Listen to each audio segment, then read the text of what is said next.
We have a preview of the first tower of Shadow of the Erdtree, and I can't believe how packed with content it already is. In case you missed this, Red Bull put out a huge live stream yesterday and we learned so much from it. We're gonna take a look at all the new 8 weapons category, a lot of awesome examples in terms of Ashes of War, skills and incantations, and many more things from it. Of course, slight spoilers ahead, so just be mindful of that. We are going to talk about stuff from the new DLC, so if you don't want to see any of that, maybe postpone watching this video at a later date. For everybody else who's still watching, this is how your first minutes will look like in Shadow of the Erdtree. You're going to soon reach the Graveside Plain, which is this very open field you already saw in many of the trailers and previews. And it doesn't take too long to reach some of the starting sites of grace, which are going to introduce you to some of the new mechanics, including this one called the Erdtree Blessings. So as you progress in Shadow of the Erdtree and go out there, do a bit of exploration, you'll also stumble upon some of these Erdtree fragments.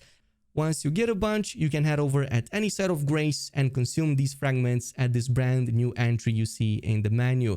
Point at which you're going to both boost the damage that you deal while inside the Shadow Realm, but also reduce the incoming damage that enemies do against you. This only works while inside the DLC area. However, there's also a second section called Revered Spirit Ash Blessing, which works in a very similar way, but this time around on your spirit summons. So you can similarly buff both their damage, but also reduce incoming damage against them while in the Shadow Realm, which you're going to absolutely need because enemies here are much more dangerous. In fact, even the most inconspicuous and random looking enemies may even use very strong boss attacks. Like for example, some of these random knights which can use crucible attacks against you.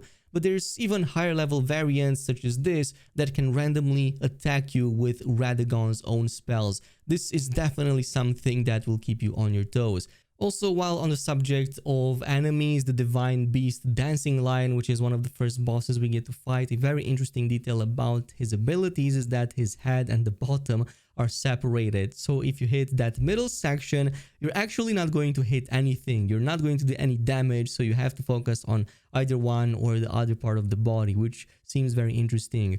That being said, let's take a look at some of the new weapon categories, and keep in mind that the weapons you're about to see are barely drops, very random items, nothing boss related. These are just some of the lowest level you can find already in the DLC. However, a lot of them seem extremely strong.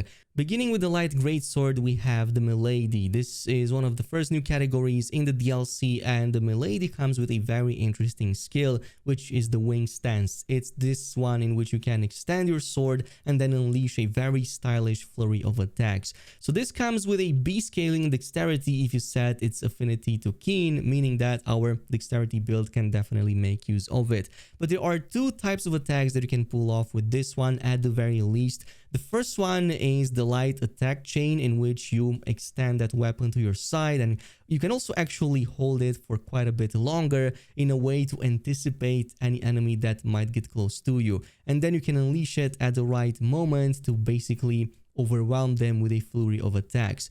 The second one, however, is this jump that you pull off. I'm going to assume it's going to be done with the heavy variant of it, so with R2. But in this case, you kind of almost jump into a Melania animation and then again follow up with a series of slashes, spins, and the final poke. Now, this seems to be very good against some of the starting bosses in the DLC because they tend to overwhelm and also interrupt enemies. Some of them actually really punish you if you don't play more aggressively, and this seems to be a perfect counter to that. Now, the second category is the backhand blade. These are the reversed scimitars we've seen in the trailers, and this one comes with a very strong skill called the blind spot. It's kind of like half bloodhound step, followed by a very strong series of slashes. It basically so easily maneuvers around the target. It's very good at flanking them, even like reaching behind them if you angle this properly, but it gives you a very good way to get close to the enemy while evading attacks and then immediately follow up with a very strong series of hits. Very cool looking. They seem to be somewhat closer range than some of the other options, but nonetheless very suited even for some reason strength builds. That being said, let's talk about some of the new combat styles, and I do want to cover the dry leaf arts. This is the new hand-to-hand combat that we've seen. If you want to play as a kung fu master slash monk, this is going to be the option for you, and of course this is a category of weapons in and of itself. By the way, if you set this to heavy, it can also have an A scaling into strength, so again, strength users rejoice. But this comes with a dry leaf whirlwind skill, which seems very strong. You do this spinning series of kicks and strikes against the target, which you pull off like 2 or 3 times, but it does seem to unleash very strong damage. And it also seems to be AoE, so if there's multiple targets, as you move and spin around and kick everybody, everybody gets downed. But there's a second type of weapon. We haven't seen any combat with it though, so this is the Red Bear's Claw. There seem to be some beast claws in here. I'm assuming again that this is going to be some other type of hand-to-hand combat like the previous one, but again, we haven't seen any gameplay. Another completely new category is the perfumer bottles, and these only deal fire damage, nothing else. But in this case, ours also seems to have a very good B scaling into dexterity, so it can open up some amazing possibilities for dexterity builds. However, the damage on this seems to be very strong. Perfumers were already very annoying as enemies in the base game, while you kinda get to become one yourself. Especially the running cross slash in this case seems to be extremely strong, deals over 1500 damage just from a running animation attack, because of course a lot of enemies in the DLC are very weak to fire, at least in the early stages, but your attacks with this seem to be very fast. Even the heavy attacks on this seem to cover a very great distance. It kind of works close to medium range, but plenty enough to devastate most enemies. Now, the fifth category is another interesting option. We have the Smith script weapons, and there are a few here, like the Great Hammer, there's a spear, there's also a throwable axe. So these are all throwable weapons. Your special moves with them is basically being capable of throwing them. But the Great Hammer in particular, I want to cover this because it literally means we can now create a Thor build. You have this oversized hammer that's really great at also stunning enemies. It comes with A scaling into strength if you put it on the heavy affinity. It still has some scaling with intelligence as well, and even a bit into faith, but very low on that. However, you can definitely make a build that maybe imbues this with lightning, for example, throw it at the enemy's face, and it's just literally like playing as Thor in Elden Ring. There's definitely going to be a build coming up on the channel surrounding just this type of weapon. I cannot wait to do it, but it looks very fun. Again, all these weapons can be thrown with their special attacks. We can also make a variant for the spear, and there's also one for the axe. And each one of these actually gets to get thrown faster or slower depending on its type. So for example, the Great Hammers obviously are going to get thrown much slower compared to something like the spear or the smaller one-handed axes. Moving on to the next new category, we have the thrusting shields. Again, you saw these in the trailers and the gameplay. It's basically a shield that you can literally use as a weapon to stab and poke at enemies. So it does work with something like riposte, for example. But this is the only shield in the game that has dexterity scaling, so you can use this on a dexterity build once again. So dexterity builds actually get a ton of cool stuff. It seems very strong. It both protects you, but it also gets to get used as a way to attack enemies. So very nice way to immediately jump into counters while kind of reducing some of the damage. We've seen a bunch of other weapons as well. So for example, we've seen colossal swords, a new category of weapons. Especially the Night King Greatsword. This seems to have a very good scaling into dexterity, and it's much faster than many of the other colossal weapons in the game. Its attacks are very, very fast, so you can actually put this on a dexterity build. It came with the Flame Spear, which is this poke that you do that kind of throws a line of fire damage, which then also imbues your weapon with fire damage for about like 35 seconds. That's how I calculated being in the trailer slash gameplay. But in this case, it definitely seems to deal some very good damage. It has a bit of faith scaling in there as well, so you can finally use some of these abilities in that way. In fact, even those backhand weapons we talked about previously, one of the players used it with a faith scaling, so it can definitely work in a way to combine this for some kind of profit sort of gameplay. Definitely works that way. We didn't have any faith dexterity builds in the base game that did much. Now we can definitely do it. And there have been others. We've seen the Great Katanas, a new type of weapon. There's also a new skill on it called Overhead Stance, which you do as a series of cross slashes against targets over your head, so it seems to deal very high damage, and the reach on it is insane. But of course, being a great weapon, it moves much slower than regular katanas. Besides this, we've seen some new Ashes of War. So one of them is the aspect of the Crucible wings. This is actually an Ash of War and not actually an incantation, which is quite surprising. I definitely love that Crucible Knight build I made. You can check it in one of the previous videos I made. So if you want to play as that, there's finally an option to do it. And it seems very strong as well.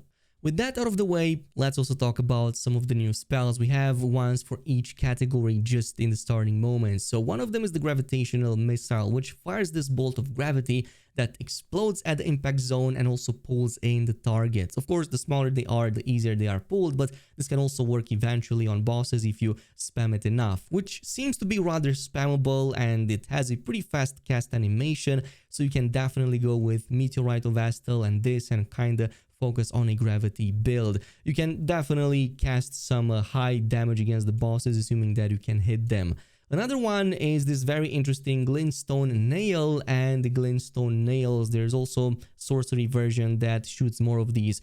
However, both of them seem to be very PvP oriented. You kinda shoot these slow starting bolts that kinda circle around the target, somewhat flanks them a little bit, but then immediately start at a higher speed about halfway through it. So it's kind of an attempt to catch people dodge rolling and hit them at the right moment. A somewhat delayed animation at the start, but then much faster around halfway through. It does seem, however, that enemies that get super close to you might not get hit at all because of the way it travels, so you do have to be careful about keeping your distance. Besides this, we also have a bunch of others like incantations and whatnot. So the next one is going to be this Divine Bird Feathers, which spreads arms like wings and releases a flurry of feathers. Basically, you kind of make this horizontal line. You can keep continuously and then just shoot feathers at the target. It also seems to be rather decent at breaking their stance, so maybe a new variant of the Flame of the Red Mains. Another one would be the Night Lightning Spear. This is an upgraded version of the regular Lightning Spear, so besides the starting spear that you throw, it immediately spawns 6 around in front of you that will go in that direction, so you can actually hit enemies for some pretty significant amounts of damage, assuming that you can hit with all of them.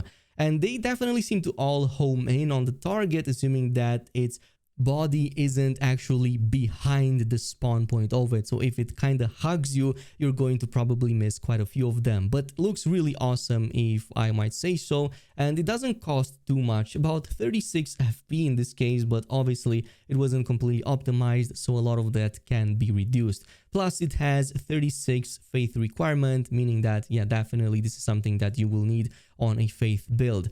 Moving on, we also have a new one, the aspect of the Crucible Bloom. Again, rejoice anybody who wants to play as a Crucible Knight. So this is an incantation. This is going to have a 27 faith requirement, and it's basically that, yeah, Miranda sort of attack that you see from the flowers, especially in Caelid and other places. So you pull off this sort of lightning beam descending from the skies, hitting an area around you. It doesn't seem to be castable from afar. It only gets casted at your spawn point, so you do have to be behind the boss or beneath it to actually hit with all of them. But if you do, it definitely seems to have high damage. We also have the Past Thread Spears, which seems to be an upgraded version of the Past Threads. So 26 points into faith requirement and 28 FP cost, but it seems that they might deal much higher damage than the regular Past Threads. At the very least, you kind of unleash this much more pronounced variant of them. But unfortunately, everybody missed the boss with this one, so we don't really know its damage. Another one for mages, by the way, this seems very awesome. It's a sorcery called Miriam's Vanishing. It's basically a shadow step / teleport. You can teleport around with a mage finally. So can you imagine how cancerous this is going to be in PvP now that you can pull it off? Also, its cost doesn't seem to be too big at the very least. So you finally have mobility as a mage, which was already half broken. Imagine that. Anyway, besides this, we've seen a bunch of other items, like for example, we saw a new talisman called Blade of Mercy, but they didn't go over the details. However, they did mention that this works on critical hits, so I'm going to assume it's like the other knife talismans that we have before, but maybe this provides a different buff rather than give us maybe FP upon critical hits or HP upon critical hits. We're gonna wait and see.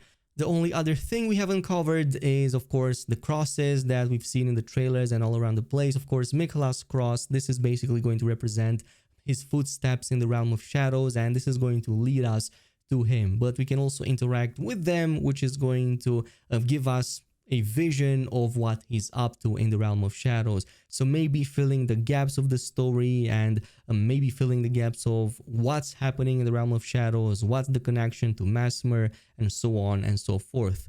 By the way, a lot of these enemies that you saw defeated, of course, drop smithing stones. So actually, a lot of them drop smithing stones from 1 all the way to 8. Of course, the higher the level that enemy has, or the more dangerous it is, the higher the level of the smithing stone that you get. So I think this is one of the new ways in which we're gonna cover all of the upgrading that we need to do in the new DLC, in case you didn't unlock all the bell bearings in the base version of the game. But you can still do by checking the video I covered about getting ready for Shadow of the Erdtree.